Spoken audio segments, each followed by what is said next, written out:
Welcome back to Marketing Mindsets, where we explore the ideas that shape modern business thinking. I'm your host, Tavi Singh, and today we're looking into David Aaker's Building Strong Brands. His work is so fundamental to brand management that I remember it being required reading in my postgraduate marketing programs. So I remember there was a time where Aaker's frameworks weren't just suggested reading, they were essential. I also remember that professors expected their class to reference his work in every brand analysis that was conducted in class.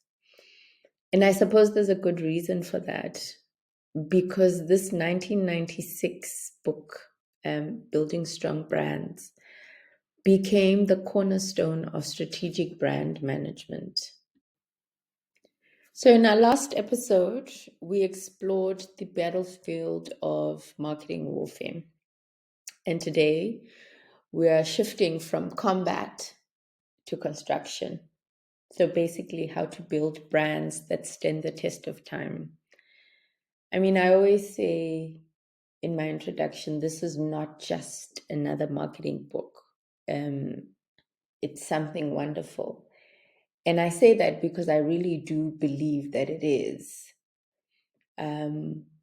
This book is the blueprint that has guided countless successful brands, which we will get into in the coming segments. I'm going to take you on an imaginary journey. Think of your brand as a skyscraper. So you can't just start stacking floors randomly, right? I would think so. The right way to do it is that you need a solid foundation, careful planning, and a clear vision of what you're building. And in essence, that's exactly what Aaker teaches us in this book.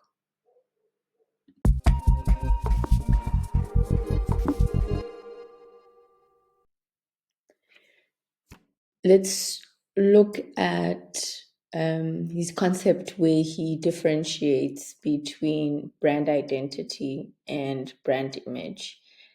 And I would like to illustrate practically. So imagine yourself being in corporate and you've studied and worked really hard for years, and your intention is to be an executive. And there is somebody in that organization who is an executive who knows you, right? And believes that you can be a great executive. And whenever they have conversations or excos in rooms that you are not in, that person is able to be your advocate, right? So brand image is just that. It's when somebody says something about you in a room that you're not in. And then brand identity is who you truly are and aspire to be. This distinction shifts our focus from perception management to authentic brand building. It's not about manipulating how people see you, but it's really about building something genuine that resonates with your audience. Looking at it from a big brand perspective, take Volvo, for instance, which is an example of Aaker's principles in action. So their brand identity isn't just about cars, it's about safety. And I've made this example before.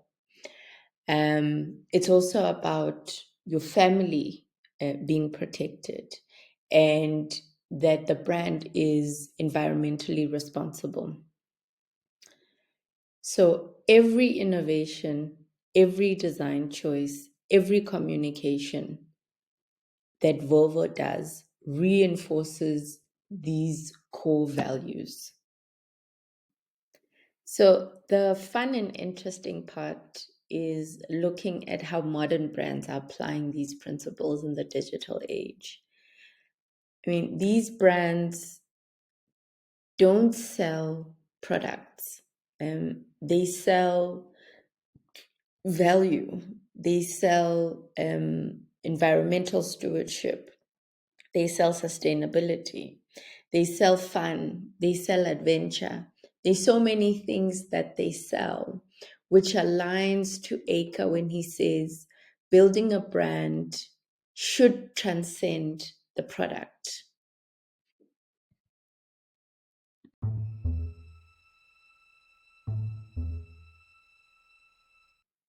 Considering this leads us to another crucial insight from Aaker, where he says brands aren't just about functional benefits. The real magic happens when you create emotional and self expressive benefits. Let's look at another case study that illustrates the author's principles, and that is Suzuki.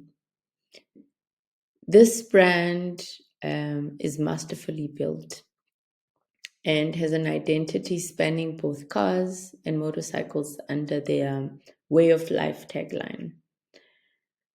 From their sporty motorcycle to the compact Swift, every product tells part of a larger brand story. And what's remarkable is how Suzuki has maintained this consistent identity across completely different vehicle categories. It's exactly what Aaker talks about when he emphasizes the importance of clear brand positioning. So here's what's interesting though. Look at Suzuki's performance in South Africa. Since 2008, they've transformed from being primarily known for motorcycles to becoming a significant player in the automotive sector. They've achieved this by doing exactly what Aaker prescribes, which is building strong dealer relationship, focusing on customer satisfaction, and maintaining a clear brand message of reliability and value. And also, their sales numbers tell a story. They've seen a 35% increase in vehicle deliveries compared to the previous year. Under their motto, small cars for a big future, they've connected with cost conscious consumers looking for efficiency and affordability. And again, this is Aaker's principle of brand relevance in action. What's fascinating about this brand is how they've adapted their strategy across the different markets. I mean, in regions where they maintain strong presence, they have successfully built emotional connections with their customers while they stay true to their core brand value. And according to Aaker, this is a masterclass for brand identity consistency.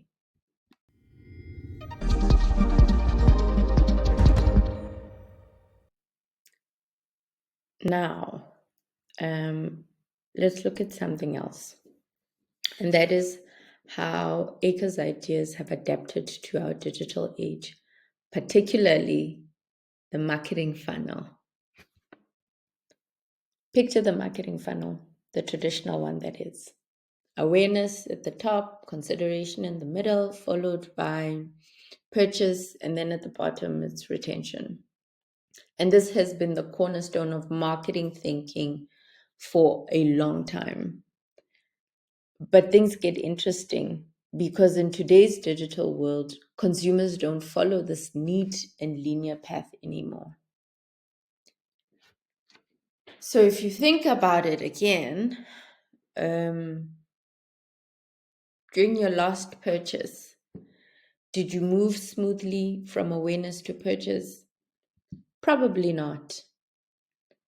It could be that you saw a TikTok ad or an Instagram ad, and then you went into the comment section, and then after that, you forgot about it. And then because you clicked on that, you got retargeted. And then after you got retargeted, maybe you thought, let me ask a friend, either face to face or on social platforms, which then finally made you purchase whatever it is that you're looking for. And this has happened like weeks later or months later. So the reality of the modern consumer is just that.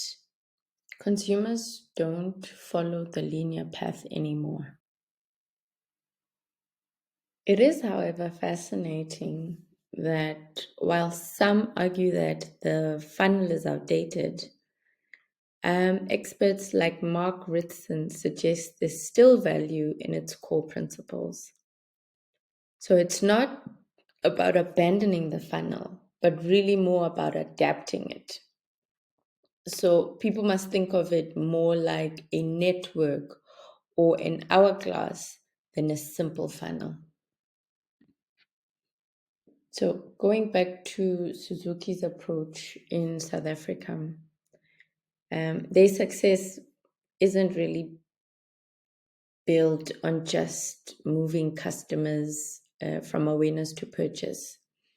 They've built a complex web of touch points, which are dealership relationships, customer satisfaction programs, and digital engagement.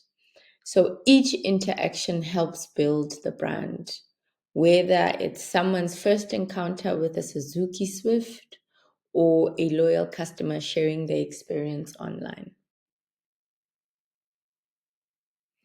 And this is where Aaker's principles shine in the digital age.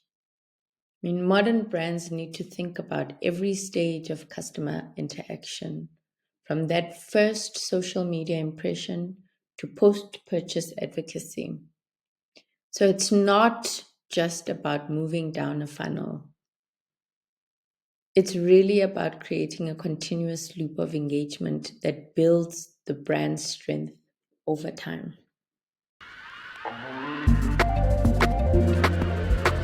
What does this mean for today's marketers, you might ask? And the answer would be, we need to blend the timeless wisdom of brand building with what we're currently going through by looking at the modern consumer behavior. Yes, we still need to think about awareness, consideration, and purchase. But we also need to recognize that customers might jump between these stages in unexpected ways, as illustrated.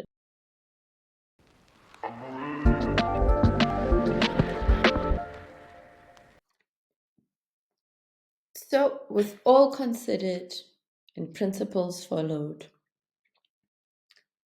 here's $1 million question. How do you know if your brand building efforts are working? And this is where Aaker introduces the Brand Equity 10, a framework for measuring brand strength.